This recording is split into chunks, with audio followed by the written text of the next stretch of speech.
ಹರ ಎನ್ನುವಂತಹ ಹೆಸರು ನಿನ್ನ ಹೆಸರಿನಲ್ಲಿರುವುದು ಅಂತೇಳಿ ಸದಾಕಾಲ ನಮ್ಮನ್ನು ಕಾಣದ ಕಾಯುವಂತಹ ರಕ್ಷಣೆಯ ಭಾರವನ್ನು ಹೊತ್ತಿರುವಂತಹ ಈಶ್ವರ ನಮ್ಮ ಮನೆಯಲ್ಲಿಯೂ ಕೂಡ ಇದ್ದಾನೆ, ನಮ್ಮ ಮನದಲ್ಲಿಯೂ ಕೂಡ ಇದ್ದಾನೆ. ನಾವು ಪ್ರಯೋಗಿಸುವಂತಹ ಬಾಣದ ಮೊನೆಯಲ್ಲೂ ಕೂಡ ಇದ್ದಾನೆ. ಹಾಗಾಗಿ ನಾನು ಪ್ರಯೋಗ ಮಾಡುವಂತಹ ಈ ಬಾಣವನ್ನು ಎದುರಿಸಲು ಸಿದ್ಧನಾಗುತ್ತೇನೆ. ನೀನು ನಿನ್ನ ಶಿವನ ಅನುಗ್ರಹ ಇರಬಹುದು, ಅವರ ಅನುಗ್ರಹ ಇರಬಹುದು, ಇವರ ಅನುಗ್ರಹ ಇರಬಹುದು ಅಂತ ಹೇಳಬಹುದು. ನಮ್ಮ ಪಾಲಿಗೆ ಇರುವುದು ಯಾರ ಕರುಣೆ? ಯಾರದು?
ಹಿಂದೆ ಸಿಡಿಲಿನಂತೆ ಗುಡುಗಿನಂತೆ ಆರ್ಭಡಿಸಿಕೊಂಡು ಬಂತಹ ಪರಶುರಾಮರು ಕೊನೆಗೆ ಹೇಳಿದ ಮಾತನ್ನು ಕೇಳಿದ ಅಕ್ಷಯಮ್ಮದು ಅಂತಾರೆ ಜಾನಾನಿತ್ಯಂ ಸುರೇಶ್ವರಂ ಎನ್ನುವಂತಹ ಮಾತನ್ನೇ ಹೇಳಿ ಹೋಗಿದ್ದಾರೆ. ಅದನ್ನು ಒಮ್ಮೆ ಓದಿ ಆಗಿದೆ, ಆಸ್ಥಾನದಲ್ಲಿ ಅವನು ಒದಗಿ ಆಗಿದೆ. ಮತ್ತೆ ಪುನಃ ನನ್ನ ಎದುರು ರಾಮ ಹನುಮಂತ ಅಷ್ಟು ಪರಿಪರಿಯಾಗಿ ರಾಮನ ಬಗ್ಗೆ ಹೇಳಿಕೊಂಡಿದ್ದರು. ರಾಮನ ಬಗ್ಗೆ ಒಂದು ಚೂರು ಗೌರವವಿಲ್ಲದೆ ಈ ರೀತಿಯಾಗಿ ಯುದ್ಧರಂಗಕ್ಕೆ ಬಂದಿದ್ದೀಯಲ್ಲ, ನಿನ್ನಲ್ಲಿ ಮಾತನಾಡುವುದಲ್ಲ. ಇದು ಗೊತ್ತಿಲ್ಲದೆ ನಾವು ಮುಂದುವರಿದದ್ದಲ್ಲ, ಇದು ಈಗಲ್ಲ, ಮೊದಲೇ ಗೊತ್ತುಂಟು ನನಗೆ.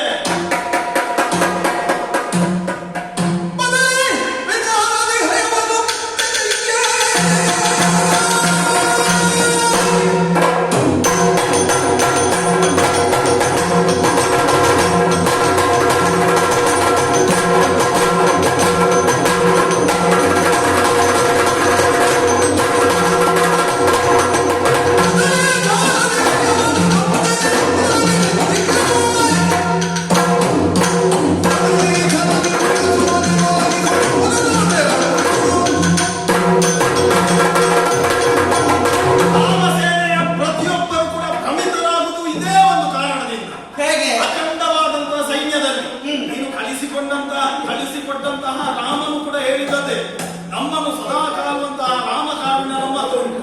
ರಾಮಕಾರುಣ್ಯ ಯಾವತ್ತು ಇರ್ತದೋ ವಿಜಯ ನಮ್ಮೊಟ್ಟಿಗೆ ಉಂಟು ಎನ್ನುವುದಾಗಿ ನೀನು ಹೇಳುವಂತದ್ದು ಸತ್ಯ ಹೇಳಬೇಕ. ಈಶ್ವರನ ಸಾನ್ನಿಧ್ಯ ನಮ್ಮ ಬಳಿ ಇರುವ ತನಕ ವಿಜಯ ನಮ್ಮ ಹಿಮ್ಮೇಳದಲ್ಲಿ ಇರುವಂತದ್ದು. ಹಾಗಾಗಿ ಈಶನಿರುವಂತಹ ಕಾಲ, ಈಶನಿರುವವರೆಗೆ ಶಿವಸೇನೆಯವರು ಯಾವತ್ತಿಗೂ ಕೂಡ ಅವಿನಾಶಿಯಾಗಿರ್ತಾರೆ. ಹಾಗಾಗಿ ರಾಮ ಕಾರುಣ್ಯವನ್ನೇ ಒಂದು ನಂಬಿಕೊಂಡು ಬಂದಂತಹ ನಿಮ್ಮ ಭ್ರಮೆ ನಿಲ್ಬೇಕು ಅಂತ ಹೇಳಿ ಆದ್ರೆ ನಿಮ್ಮ ತಲೆಯಲ್ಲಿ ಉಂಟಲ್ವ, ರಾಮನ ಹೆಸರನ್ನು ಹೇಳಿದ್ರೆ ಎಲ್ಲಿಯೂ ಕೂಡ ನಾವು ಮೆರೆದೆವು ಎನ್ನುವುದಾಗಿ. ಅಂತಹ ಭ್ರಮಿತರಾದಂತಹ ನಿಮ್ಮನ್ನು ಪುನಃ ಅಯೋಧ್ಯೆಗೆ ಕಳುಹಿಸುವುದಲ್ಲ, ದಕ್ಷಿಣ ದಿಕ್ಕಿಗೆ ಮುಖ ಮಾಡಿ ಶೈವಿನಿಗಟ್ಟುತ್ತೇನೆ. ಅದಕ್ಕೋಸ್ಕರ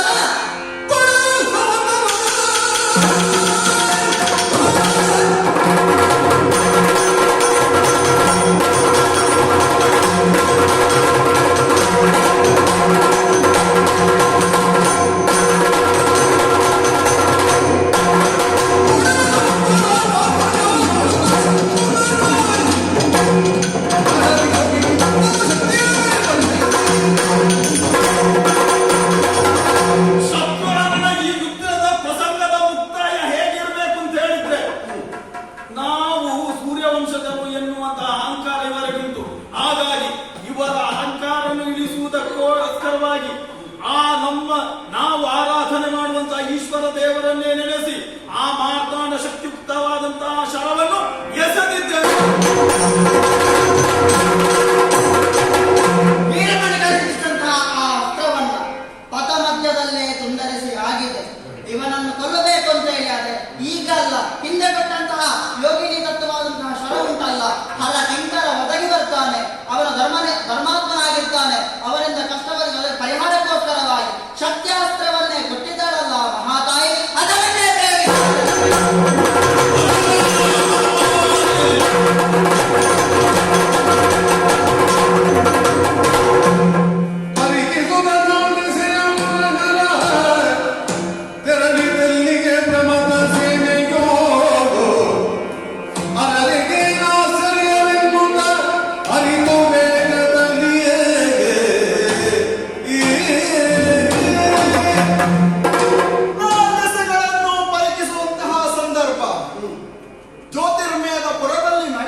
ಬಂದಂತಹ ಗತಿಯಾದರೂ ಏನು?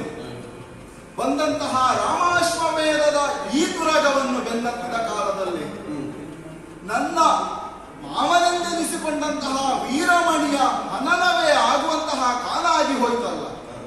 ಈ ಕಾಲದಲ್ಲಿ ನನ್ನ ಜೊತೆಯಲ್ಲಿದ್ದಂತಹ ನಂದಿಯೋ ಭೃಂಗಿಯೋ ಜೊತೆಯಲ್ಲಿದ್ದಂತಹ ಎಲ್ಲ ಭೂತಗಣಗಳು ಕೂಡ ಯುದ್ಧರಂಗಕ್ಕೆ ಹೋದಂತಹ ಕಾಲದಲ್ಲಿ ನಾಟಕವೇ ಆಡುವುದಾದರೂ ಕೂಡ ಅವರ ಹನನವಾದಂತಹ ಕಾಲದಲ್ಲಿ ಅವರು ಕೂಡ ನಮ್ಮ ಕೈವಲ್ಯವನ್ನೇ ಏರಿದವರಿದ್ದಾರೆ. ಇಂತಹ ಕಾಲದಲ್ಲಿ ನಾಟಕವೆನ್ನುವುದನ್ನೇ ಧರೆಗಾಗಿ ಹಿಡಿದು ರಾಮನು ಒಂದು ಕಡೆಯಲ್ಲಿ ಯಜ್ಞ ದೀಕ್ಷಿತನಾಗಿರುವಾಗ ಮನೆಯ ಒಳಗಾಗಿ ನಾನು ಇರುವುದು ಸತ್ಯವಲ್ಲ. ಇಷ್ಟನ್ನು ತಿಳಿದವನಾಗಿ ಭಕ್ತರಿಗಾಗಿ ನಾನು ಒದಗುವಂತಹ ಕಾಲದಲ್ಲಿ ಭಕ್ತರಿಗೆ ಯಾವ ರೀತಿಯಲ್ಲಿ ಭಗವಂತನ ಸ್ವರೂಪವಾಗಿ ಕಾಣಿಸಿಕೊಳ್ಳಬೇಕು ಎನ್ನುವ ರೀತಿಯಲ್ಲಿ ಲಯಾಧಿಕಾರಿಯಾದಂತಹ ನಾನು ಪ್ರಸಂಗವೇ ಮುಗಿದು ಹೋಯಿತೋ ಎನ್ನುವಂತಹ ಪ್ರಸಕ್ತಿ ಬರುವಾಗ ಈಗ ಮುಗಿಸುವುದಲ್ಲ, ಲಯ ಅಂದರೆ ಸರಿಯಾದಂತಹ ರೀತಿಯಲ್ಲಿ ಮುಗಿಸಲಿಕ್ಕೆ ನನ್ನ ಪ್ರವೇಶ ಆಗಬೇಕಲ್ಲ. ಹೀಗೆ ಹೋಗುದಲ್ಲ, ಏರಿ ಹೋಗ್ತೇನೆ ಅಂತ ಏರಿ ಹೋಗ್ತೇನೆ.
ಬರುತ್ತಿರುವವನು ಪರಮೇಶ್ವರ ಎನ್ನುವಂತಹ ಭಾವ ಅವರಲ್ಲಿಯೂ ಕೂಡ ಮೂಡಬೇಕು.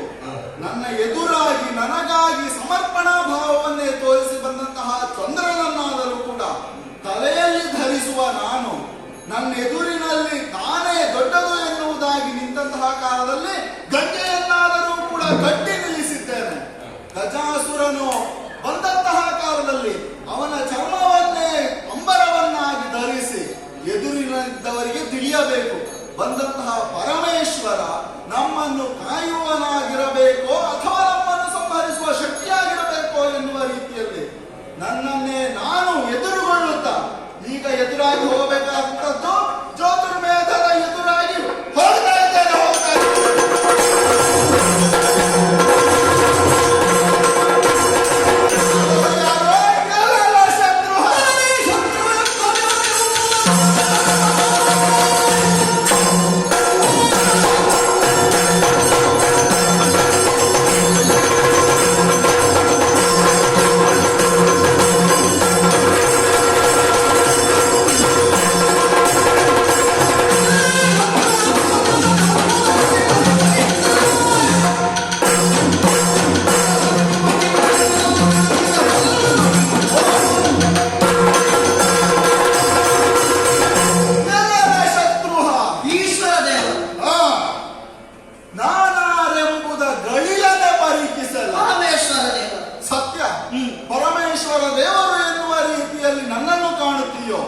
ಅಥವಾ ನಿನ್ನೆದುರಿಗಾಗಿ ಬಂದಂತಹ ಒಟುಬಟ ಎನ್ನುವ ರೀತಿಯಲ್ಲಿ ಕಾಣುತ್ತೀಯೋ ಎನ್ನುವ ರೀತಿಯಲ್ಲಿ ನಿನಗೆ ಆ ಆಯ್ಕೆಯನ್ನು ಬಿಟ್ಟಿದ್ದೇನೆ. ತಂದೆಯವರು ನಿನಗೆ ಹೆಸರಿಡುವಂತಹ ಕಾಲದಲ್ಲಿ ಶತ್ರುಹನ ಎನ್ನುವ ಹೆಸರನ್ನಿಟ್ಟಿದ್ದಾರೆ.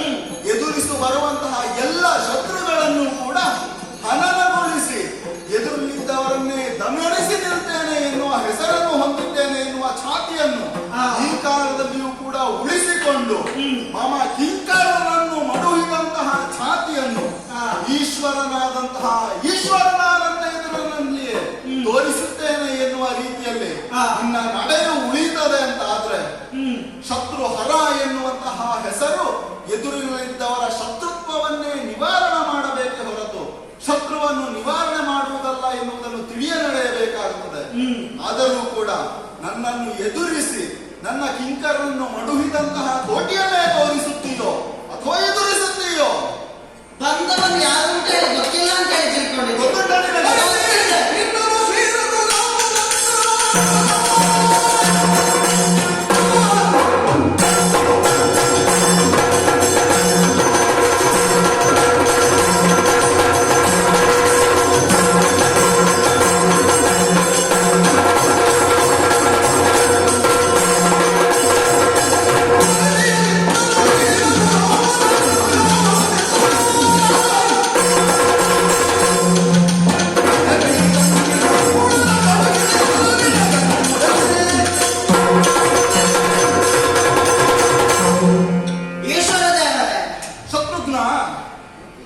ಬಾರಿ ಚಾಪವನ್ನಗೊಳ್ಳುತ್ತ ವೃಷಭನನ್ನ ಏರಿಕೊಳ್ಳುತ್ತ ಚಂದ್ರತರಾಗಿದ್ದಾರೆ.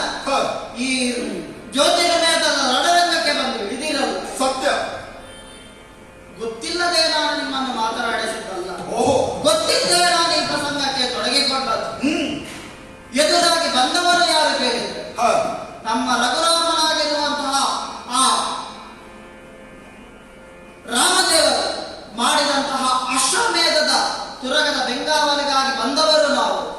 ಆ ಅಶ್ವಮೇಧವನ್ನ ಬಂಧಿಸಿಟ್ಟಂತಹ ಅವನು ಕಪ್ಪವನ್ನ ಕೊಡದೆ ಬಳ್ಕುಳ್ಳ ಭಟರು ಎನ್ನುವುದಾಗಿ ತಿಳಿದುಕೊಂಡು ನಮ್ಮಲ್ಲಿ ಯುದ್ಧಕ್ಕೆ ತೊಡಗಿಕೊಂಡು, ಹಾಗೆ ಯುದ್ಧಕ್ಕೆ ತೊಡಗಿಕೊಂಡಂತಹ ಅವನನ್ನ ಆ ರಣರಂಗದಲ್ಲಿ ಅವನ ಶಕ್ತಿ ಎಷ್ಟು ಸಾಮರ್ಥ್ಯ ಎನ್ನುವುದಾಗಿ ತೋರಿಸಿಕೊಡುವುದಕ್ಕೆ ಪ್ರತ್ಯಕ್ಷವಾಗಿಯೇ ಸಾಕ್ಷಿ ನಮ್ಮ ಕಣ್ಣ ಮುಂದೆ ಇದೆಯಲ್ಲ. ಇದು ಅವನ ಪಕ್ಷಪಾತವನ್ನು ವಹಿಸಿಕೊಂಡು ಬಂದಂತಹ ನಿನ್ನೆಗೆ ಹಂಚುವುದಕ್ಕುಂಟು. ನಿನಗೆ ನನ್ನ ಕಿಂಕರವನ್ನು ಮಡುವ ಮುಂಚೆ ನೀವು ತಿಳಿದುಕೊಳ್ಳಬೇಕಾದ ಒಂದಿದೆ. ಏನು? ಇಷ್ಟೆಲ್ಲ ಆಗ್ಲಿಕ್ಕಿಂತ ಮೊದಲ ಹೇಳಬಹುದಿತ್ತ? ಏನು ಮೊದಲ ಹೇಳಿ?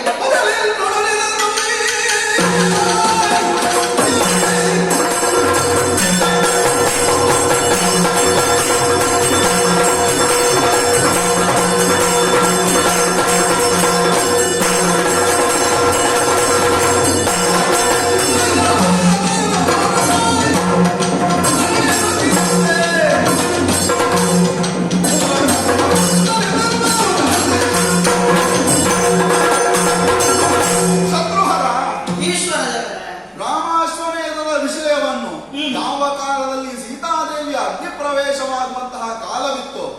ಆ ಕಾಲದಲ್ಲಿಯೇ ನನ್ನಿಂದಲೇ ಹೇಳಲ್ಪಟ್ಟಿತ್ತು. ಯಾವ ಕಾಲದಲ್ಲಿ ರಾಮನು ರಾಮಾಶ್ವಮೇಧವನ್ನು ತೊಡಗಬೇಕಾದಂತಹ ಪ್ರಸಕ್ತಿ ಬಂದು ಬರ್ತದೆ ಎನ್ನುವ ಮಾತನ್ನ ಈಶ್ವರನಾಗಿ ಆ ಕಾಲದಲ್ಲಿ ನಾನೇ ಆಡಿದ್ದೆ.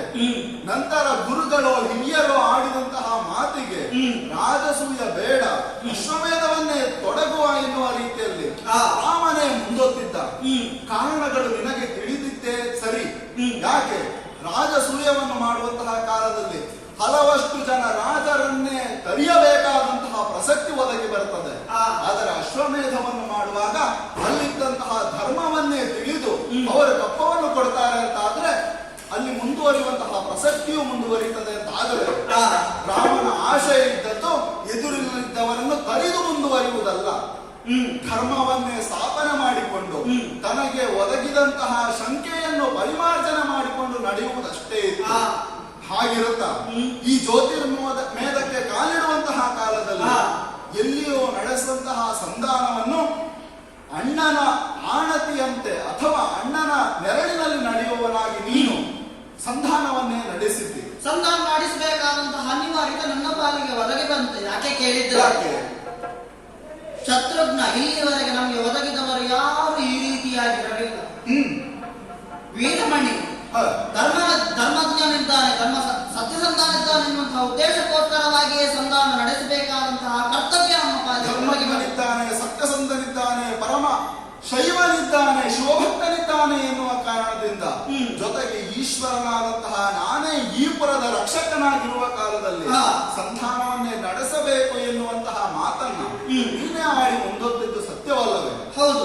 ಹಾಗಿರುತ್ತಾ ಹನುಮಂತನನ್ನೇ ನೀನೇ ಮುಂದೊತ್ತಿ ಕಳಿಸಿದೆ.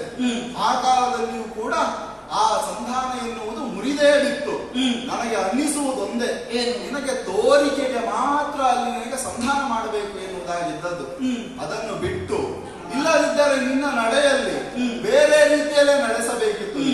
ಯಾವ ಕಾಲದಲ್ಲಿ ವೀರಮಣಿಯ ಎದುರಿನಲ್ಲಿ ಹನುಮಂತ ಹೋಗಿ ತನ್ನ ರಾಮನೇ ದೊಡ್ಡವನು ಎನ್ನುವ ಮಾತನ್ನಾಡುವಾಗ ವೀರಮಣಿಗೂ ಕೂಡ ತಾನು ನಂಬಿದ ಈಶ್ವರನೇ ದೊಡ್ಡವನು ಎನ್ನುವಂತಹ ಮಾತನ್ನ ಅವನು ಕೂಡ ಆಡಿದ.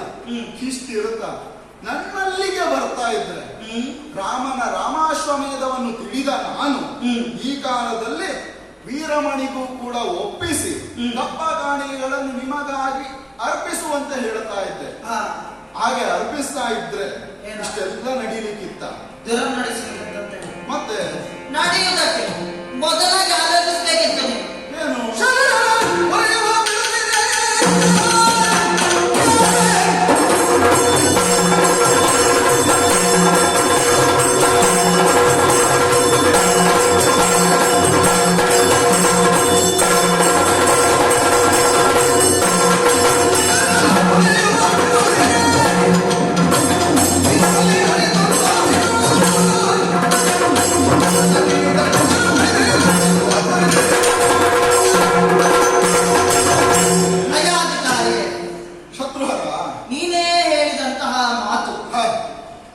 ಹಿಂದೆ ಸೀತೆಗೆ ಅಗ್ನಿ ಪರೀಕ್ಷೆ ನಡೆಸುವಂತಹ ಸಂದರ್ಭದಲ್ಲಿ ಈ ಮುಂದೊಮ್ಮೆ ಕಾಲದಲ್ಲಿ ಅಶ್ವಮೇಧ ನಡೆಯುತ್ತದೆ ಎನ್ನುವಂತಹ ಆ ಜ್ಞಾನ ನಿನ್ನ ಪಾಲಿಗೆ ಇದ್ದದ್ದು ಹೌದಾದರೆ ಇಂತಹದೊಂದು ಪರಿಸ್ಥಿತಿ ನಿನಗೆ ಮೊದಲೇ ತಿಳಿಯಬೇಕಿತ್ತಲ್ಲ.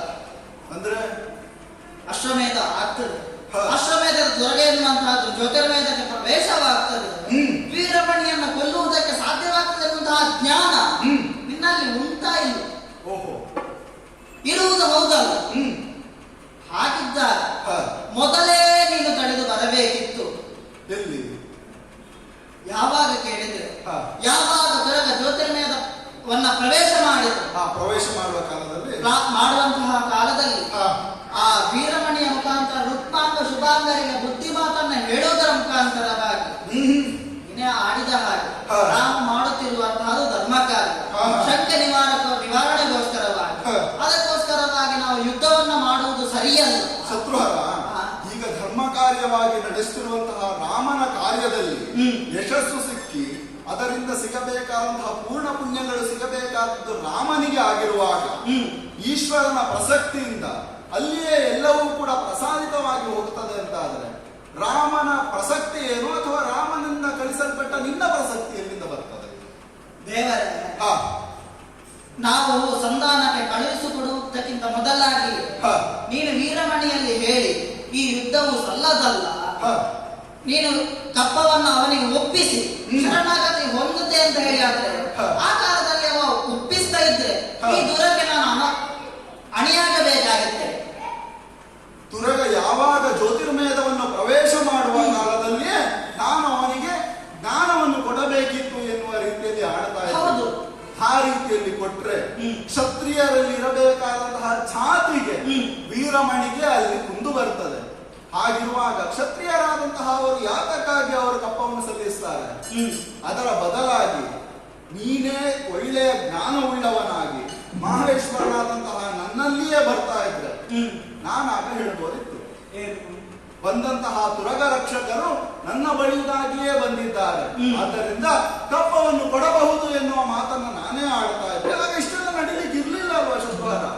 ಅಲ್ಲ, ದೇವರಾಗಿರುವಂತಹ ನೀನೆ ಎಲ್ಲವನ್ನ ಬಲ್ಲವನ್ನು ನೀನು ಹೌದು ಅಂತ ಹೇಳಿ ಆದ್ರೆ ಇದನ್ನು ನಿನಗೆ ಮುಂದುವರಿಸಿಕೊಂಡು ಹೋಗಬಹುದಿತ್ತು. ಹಾಗೆ ಮಾಡದೆ ನೀನು ಅವಕಾಶಕ್ಕೋಸ್ಕರವಾಗಿಯೇ ಕಾದು ಈ ಕ್ಷಣಕ್ಕೆ ಬರ್ತೀನಿ ಅಂತ ಹೇಳಿದ್ರೆ ಅರ್ಥ ಏನು? ವೀರಮಣಿ ಪೆಟ್ಟು ತಿನ್ನಬೇಕಿತ್ತು, ವೀರಮಣಿ ಸಾಯಬೇಕಿತ್ತು, ಹೀಗೆಲ್ಲ ಆಗಬೇಕು. ಅದರ ನಂತರವೇ ನಾನು ಬರಬೇಕೆನ್ನುವಂತ ತೀರ್ಮಾನವನ್ನು ನೀನೂ ಮಾಡಿಕೊಂಡ ಹಾಗೆ. ವೀರಮಣಿ ಪೆಟ್ಟು ತಿಂದು ಬೀಳಬೇಕು ಅಂತಿದ್ರೆ ಈಗ ನಾನು ಬರ್ತಾ ಇರಲಿಲ್ಲ, ಎಲ್ಲ ಮುಗಿದ ಮೇಲೆ ನೀನು ಕರ್ಕೊಂಡು ಹೋಗುವುದಿತ್ತು. ಆದ್ರೆ ಕುಲದ ರಕ್ಷಕನಾಗಿ ನಾನಿರುತ್ತಾ ನಾನೇ ಬರಬೇಕು ಎನ್ನುವ ರೀತಿಯಲ್ಲಿ ಕರೆದವ ವೀರಮಣಿ ಇದ್ದಾನೆ. ವೀರಮಣಿಯನ್ನು ಅಳಿದಂತಹ ಈ ಕಾಲದಲ್ಲಿ ದೇವರೇ, ವೀರಮಣಿಗಾಗುವ ಕ್ಷತ್ರದ ನಮ್ಗೇನು ಬೇರೆ ಧರ್ಮ ಉಂಟು ಅಂತ ಹೇಳಿದ್ದ, ನಮಗೆ ಇರುವಂತಹ ತೋರಿಸಿ ನೋಡೋಣ.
ಬಂದಂತಹ ಶತ್ರುವೇ ಬಂದಿದ್ದಾನೆ ಎನ್ನುವ ರೀತಿಯಲ್ಲಿ ಮಾರು ಮರೆತಂತಹ ಸಂದರ್ಭದಲ್ಲಿ ಅವನನ್ನು ಒರಗಿಸಿ ಬಿಡೇನೆ. ಈ ಕಾಲದಲ್ಲಿ ಅವನಂತೆ ಎದುರಾಗಿ ಬಂದು ನನ್ನೊಂದಿಗೆ ನಿರುತ್ತಿಯಂತಾದ್ರೆ ಏನು ನೀವು ಬಂದಂತಹ ಕಾರ್ಯವಾದರೂ ಏನು? ರಾಮ ಕಾರ್ಯಕ್ಕಾಗಿ ಇಲ್ಲಿಯವರೆಗೆ ಬಂದು ಇಲ್ಲಿ ಬಿದ್ದಂತಹವರ ಎದುರಿನಲ್ಲಿ ಮತ್ತೆ ಈಶ್ವರನನ್ನೇ ನೀನು ಎದುರಿಸದಿರ್ತೀಯೋ ನೋಡು, ಎದುರಿಸು. ನೀನು ಬಂದಂತಹ ಕಾರಣ ಎನ್ನುವುದಾಗಿ ಮೊದಲು ಪ್ರಶ್ನಿಸಿದ್ದು ನಾನು. ಬಂದಂತಹ ವೇಳೆಯಲ್ಲಿ ನಾವು ಸಂಧಾನವನ್ನೇ ಬಯಸಿದ್ದೆವು. ಅದಕ್ಕೊಪ್ಪದಂತಹ ವೀರಮಣಿಯನ್ನು ಯುದ್ಧದ ಮುಖೇನವಾಗಿ ನ್ಯಾಯಯುತವಾಗಿ ಕೊಂಡವರಿದ್ದೇವೆ. ಅಲ್ಲಿಯವರೆಗೂ ಪ್ರತ್ಯಕ್ಷನಾಗದಂತಹ ನೀನು ಯುದ್ಧವನ್ನು ತಡೆಯಲು ಸರ್ವಶಕ್ತನಾದಂತಹ ನೀನು ಯುದ್ಧವನ್ನು ತಡೆಯದೆ ಆ ಮೂಲಕವಾಗಿ ನಂತರ ಅವ ಸತ್ತು ಬಿದ್ದಂತಹ ಸಂದರ್ಭದಲ್ಲಿ ಎದ್ದು ಬಂದು ನಮ್ಮವರನ್ನು ಕೊಂದು ಕೆಳಗಿದ್ದಿ. ಈ ಮೂಲಕವಾಗಿ ನೀವು ಮಾಡಿದಂತಹ ಕೆಲಸ ಯಾವುದು ಗೊತ್ತುಂಟು? ಯಾವುದು ಗೊತ್ತುಂಟು? ಸೀತಾವನ್ನು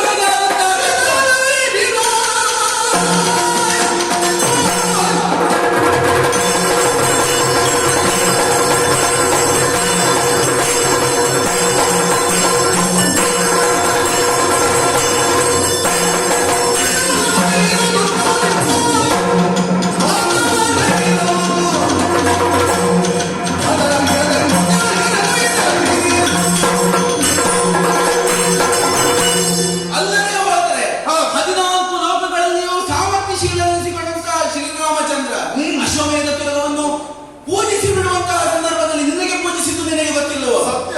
ರಾವಣನನ್ನು ಒಲಿಸಿ ಹಿಂದಿರುಗಿ ಬರುವಂತಹ ಸಂದರ್ಭದಲ್ಲಿ ರಾವಣನ ಪ್ರೇತ ಮೋಕ್ಷಕ್ಕಾಗಿ ನಾಮೇಶ್ವರ ಲಿಂಗವನ್ನು ಪ್ರತಿಷ್ಠಾಪಿಸಿದ್ದು ನಿನಗೆ ಗೊತ್ತಿಲ್ಲವೋ? ಅದೆಲ್ಲವನ್ನು ಮರೆತು ಕೇವಲ ಮಾಮನ ಮನೆಯಲ್ಲಿ ಕುಳಿತಂತಹ ಅಳಿಯನ ಸ್ಥಾನಕ್ಕಾಗಿ ಮರ್ಯಾದೆ ಕೊಟ್ಟು ಯಾವ ಪ್ರಶ್ನೆಯಲ್ಲಿ ಮಾವನ ಮನೆಯಲ್ಲಿ ಕೂತಂತಹ ಪರಮೇಶ್ವರ ಎನ್ನುವುದಾಗಿ ನೀನು ತಿಳಿದೆಯೋ ಆ ಕಾಲದಲ್ಲಿಯೇ ಮುಗಿದು ಹೋಯಿತು. ಹೌದು. ಯಾಕೆ? ನಾನು ಮಾವನ ಮನೆಯಲ್ಲಿ ಕೂತಂತಹ ಪರಮೇಶ್ವರನಾದರೂ ಕೂಡ ಸರ್ವಶಕ್ತನಾದಂತಹ ಪರಮೇಶ್ವರನಿದ್ದೇನೆ. ಇಲ್ಲಿದ್ದಂತಹ ಜ್ಯೋತಿರ್ಮೇಧವನ್ನೇ ಕಾಯುವಂತಹವನು ನಾನೇ ಆಗಿದ್ದೇನೆ. ಇರುವಾಗ ಎದುರಿಸಿ ಪ್ರಪಂಚವನ್ನೇ ಮುಳುಗಿಸುವಂತಹ ಪ್ರವಾಹವನ್ನು ಸೃಷ್ಟಿಸುವಂತಹ ಸಾಮರ್ಥ್ಯವುಳ್ಳದು ಸಮುದ್ರ ಗೊತ್ತುಂಟು. ಅದರಲ್ಲಿರುವಂತಹ ನೀರನ್ನು ಒಂದು ಬಟ್ಟಲಲ್ಲಿಯೋ ಒಂದು ಕೊಡದಲ್ಲಿ ಎತ್ತಿಕೊಂಡು ಬಂದು ಇದನ್ನು ಸಮುದ್ರ ಅಂತ ಹೇಳಿದ್ರೆ ಒಪ್ಪಿಕೊಳ್ಳಿಕ್ಕೆ ನಾವು ಜನ ಅಲ್ಲ. ಪರಮೇಶ್ವರ ಎಲ್ಲಿರ್ತಾನೋ ಅಲ್ಲಿದ್ದರೆ ಮಾತ್ರ ಪರಮೇಶ್ವರ. ಅವನಿಗೆ ಆಗುವಂತಹ ಎಲ್ಲ ಭಕ್ತಿಯನ್ನು ಭಯವನ್ನು ನಾವು ಕೊಡುವವರೇ ಇದ್ದೇವೆ, ಪೂಜಿಸುವಂತಹ ಸಂದರ್ಭದಲ್ಲಿ ಪೂಜಿಸುವವರೇ ಇದ್ದೇವೆ. ಇಲ್ಲಿ ಬಂದು ವೀರಮಣಿಯ ಅಳಿಯನಾಗಿ ಇಲ್ಲಿ ನಮ್ಮೆಲ್ಲರಿಗೆ ಯುದ್ಧಕ್ಕೆ ನಿಲ್ಲುವಂತಹ ಪರಮೇಶ್ವರನಿಗೆ ಪೂಜೆ ಕೊಡುವಂತಹ ಅವಶ್ಯಕತೆ ನನಗೂ ಇಲ್ಲ, ವೀರಮಣಿ ನಮ್ಮ ಶತ್ರುಘ್ನದೇವರಿಗೂ ಇಲ್ಲ. ಅದೇ ರೀತಿಯಲ್ಲಿ ರಾಮ ದೇವರು ಎನ್ನುವ ರೀತಿಯಲ್ಲಿ ನೀವು ಮುಂದೊತ್ತು ಬಂದು ವೀರಮಣಿ ಎದುರಿನಲ್ಲಿ ಮಾತಾಡುವಾಗ ಭೂಮಿಯಲ್ಲಿ ಹುಟ್ಟಿದಂತಹ ಒಬ್ಬ ಮನುಷ್ಯ ಎನ್ನುವ ರೀತಿಯಲ್ಲಿ ವೀರಮಣಿಯು ಕೂಡ ತಿಳಿದು ಯುದ್ಧದ ಪ್ರಸಕ್ತಿಯಲ್ಲಿ ಬರುವುದನ್ನು ಕೂಡ ತಪ್ಪಿಲ್ಲ. ಈಗ ರಾಮದೇವರು ಅಂತ ನೀನು ಇಲ್ಲಿ ಹೇಳ್ತೀಯ. ರಾಮನ ವಿಷಯವನ್ನು ಹೇಳಿದ್ದಲ್ಲ, ವೀರಮಣಿ ಇಲ್ಲಿ ಯುದ್ಧವನ್ನು ಮಾಡುವ ಸಂದರ್ಭದಲ್ಲಿ ನಾನಿಲ್ಲಿ ಪುರದ ರಕ್ಷಕನಾಗಿರುತ್ತ. ಅಯ್ಯೋ ಪುಣ್ಯಾತ್ಮ, ಅವರ ಅಲ್ಲಿ ತಪ್ಪಿ ನಡೆದವನಿಗೆ ಸರಿ ಮಾಡುವುದನ್ನು ಬಿಟ್ಟು ಸರಿಯಾಗಿರುವುದವರಿಗೆ ಪ್ರಶ್ನಿಸಲಿಕ್ಕೆ ಬರ್ತೀಯಲ್ಲ ನೀನು. ನಾವು ನೋಡು, ರಾಮನ ಅಶ್ವಮೇಧದ ತುರಗ ಹೊರಟ ತಕ್ಷಣದಿಂದ 4-5 ಕಡೆ ನಮಗೆ ಯುದ್ಧ ಎದುರಾಗಿದೆ. ಅನೇಕ ರಾಜ್ಯಗಳನ್ನು ನಾವು ಸಂದರ್ಶಿಸಿ ಕಪ್ಪವನ್ನು ಪಡೆದಿದ್ದೇವೆ. ಎಲ್ಲಿಯೂ ಕೂಡ ಸಂಧಾನ ಪ್ರಕ್ರಿಯೆ ಆಗಲಿಲ್ಲ. ಯಾಕೆ? ಇಲ್ಲಿ ಪುರಹರನಿದ್ದಾನೆ ಎನ್ನುವಂತ ಕಾರಣಕ್ಕಾಗಿಯೇ ನಾವು ಸಂಧಾನವನ್ನು ಮಾಡಿದವರು. ನಿನ್ನಲ್ಲಿ ನೇರವಾಗಿ ಬರುವಂತಹ ಅವಶ್ಯಕತೆ ಯಾಕೆ ಬೀಳಿಲ್ಲ? ಪುರಹರನಿಗೆ ಜ್ಞಾನ ಉಂಟು. ಅಲ್ಲ ಅಷ್ಟೇ ಅಲ್ಲ, ಪ್ರಪಂಚಕ್ಕೆ ಜ್ಞಾನವನ್ನು ಕೊಡುವವ ಎನ್ನುವಂತ ಕನಿಷ್ಠ ಜ್ಞಾನವಾದರೂ ನಮಗುಂಟು. ಅಷ್ಟು ಗೊತ್ತಿದ್ದು ಪುರಹರನಿಗೆ ಎಲ್ಲ ಗೊತ್ತಿದೆ. ಅವನನ್ನು ಸರಿ ಮಾಡ್ತಾನೆ. ಮಾವನಿಗೆ ಅವನು ಹೇಳಬೇಕಾದದ್ದು ಅವನ ಕರ್ತವ್ಯ. ನಾವು ಹೋಗಿ ಪುರಹರನಿಗೆ ಎಚ್ಚರಿಸುವುದು ನಮ್ಮ ಕೆಲಸ ಅಲ್ಲ ಅಂತ ನಮಗೆ ಗೊತ್ತಿದ್ದ ಕಾರಣದಿಂದ ವೀರಮಣಿಗೆ ಜ್ಞಾನ ಕೊಡುವಂತ ಕೆಲಸವನ್ನು ನಾವು ಮಾಡಿದ್ದೇವೆ. ಅಲ್ಲಿ ತಪ್ಪಿ ನಡೆದಂತಹ ಮಾವನನ್ನು ತಿದ್ದಬೇಕಾದಂತಹ ಕರ್ತವ್ಯ ನಿನ್ನದಿತ್ತು. ಅದನ್ನು ಬಿಟ್ಟು ನಮ್ಮೊಡೆಯನಾದಂತಹ ಶತ್ರುಘ್ನನನ್ನು ತಡೆದು ನಿಲ್ಲಿಸಿ ಅವನ ಹನನಕ್ಕೆ ಮುಂದಾಗ್ತೇ ಅಂತಾದ್ರೆ ಬಿಡ್ಲಿಕ್ಕುಂಟು. ಪುಟ್ಟಿ ಚೂಡಿಸ್ತೇನೆ ಈ ಪ್ರಪಂಚವನ್ನು, ಬ್ರಹ್ಮಾಂಡವನ್ನು ಪುಟ್ಟಿ ಚೂಡಿಸ್ತೇನೆ. ಮೊದಲು ಈ ಕಾಲದಲ್ಲಿ ಎದುರಿಸಿದಂತಹ ಭಯವನ್ನು ನನ್ನೊಂದಿಗಿದೆ, ಅದನ್ನು ಬಿಡಿಸುವುದಲ್ಲ, ಇಲ್ಲಿಂದ ಮುಂದಕ್ಕೆ ಹೋಗಲಿ